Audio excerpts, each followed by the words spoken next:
ये बाळा ये आतमध्ये. मम्मी फक्त 2 दिवसासाठी आलोय. आत्ताच आणायला लगेच जायची भाषा करतोय का? आतमध्ये तर ये पहिलं ये. अरे तुझे कपडे बिपडे काय आहेत ना ते दे मला धुवायला. बाहेर ऊन पडलंय, मी इस्त्री बिस्त्री करून ठेवन. मी तुला सांगितलं होतं ना तुझ्या चादरी गोदडी घेऊन ये सगळं धुण्यासाठी. खा बाळा खा, पोट भरून खा. सगळं मी तुझ्या आवडीचंच केलंय.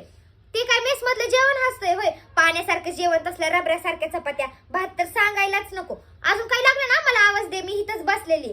आपल्या आईचं हातचं जेवण त्या आईच्या हातच असतं बाळा. बाळा धर ह्याच्यात ना सगळे घरातले मसाले आणि लोणचे आणि पीठ पण घेऊन जा जाताना. आणि ते पप्पा रात्री आणणार आहेत ना शेवण भाकरवाडी, ते पण घेऊन जा. आपल्यासारखं कुठं मिळणार आहे तिथं. धर घेऊन जा लवकर. बाळा ऐक की, तू ना पप्पाच्या माझ्या बेडरूम मध्ये जाऊन झोप. आरामात झोप एसी खाली. पप्पा मी इथं हॉल मध्ये झोपतो. जा तू जाऊन झोप. हा खुश राहा. नाही मी कुठं रडते? नाही मी रडत. जा तू, टेन्शन नको घेऊ पैशाचं, आम्ही आहे बघायला. जा, तुला लागले तर मागत जा. चार्जर घेतलाय का? आणि चड्डी नाही घेतली का? थांब मी आणते. थांब.